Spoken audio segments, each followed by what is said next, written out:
शिक्षक दिए ज्ञान।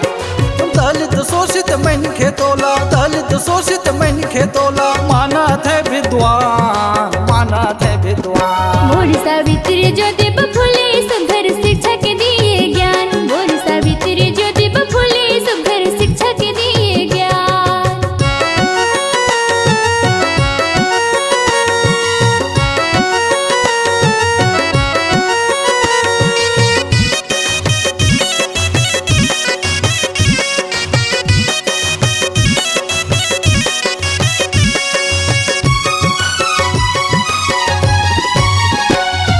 महाराज के घर माँ जन्म लेके फूल के करे रखवाली। सावित्री देवी ला बिहार करके बनाए अपन घर वाली। महाराज के घर माँ जन्म लेके फूल के करे रखवाली। सावित्री देवी ला बिहार करके बनाए अपन घर वाली। बामन के बिहा में जाके, बामन के बिहा में जाके गजब के पाए अपमान, गजब पाए अपमान। मोर सावित्री ज्योतिबा फुले सुघर शिक्षा के दिए ज्ञान। मोर सावित्री ज्योतिबा फुले सुघर शिक्षा के दिए ज्ञान।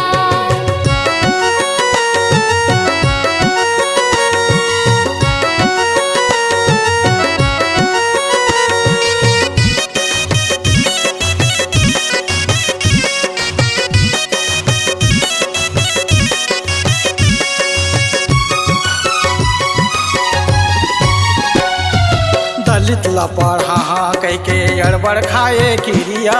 नारी ला पढ़ा के ज्योतिबा उद्धार करे जमुतिरिया। दलित ला पढ़ा कह के अड़बड़ खाए किरिया। नारी ला पढ़ा के ज्योतिबा उद्धार करे जमुतिरिया। 1848 में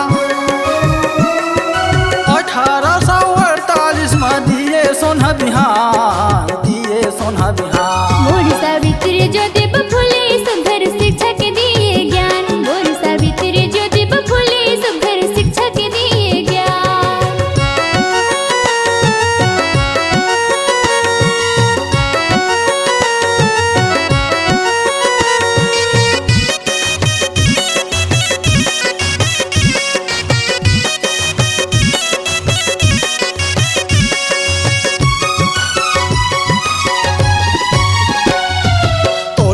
के चलन हो गए बामन बनिया छतरी।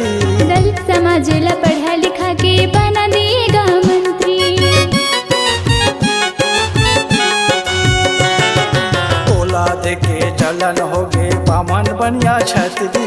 दलित समाज ला पढ़ा लिखा के बना दिएगा मंत्री। दलित शोषित मन के तोला, दलित शोषित मन के तोला, माना थे विद्वान, माना थे विद्वान। मोर सावित्री ज्योतिबा फुले सुघर शिक्षा के दिए ज्ञान। मोर सावित्री ज्योतिबा फुले सुघर शिक्षा के दिए ज्ञान। दलित शोषित मन के तोला, दलित शोषित मन के तोला, माना थे विद्वान, माना थे विद्वान। मोर सावित्री ज्योतिबा फुले सुघर शिक्षा के दिए ज्ञान। मोर महात्मा ज्योतिबा फुले सुघर शिक्षक दिए ज्ञान। मोर सावित्री ज्योतिबा फुले सुघर शिक्षा के दिए ज्ञान। मोर महात्मा ज्योतिबा फुले सुघर शिक्षक दिए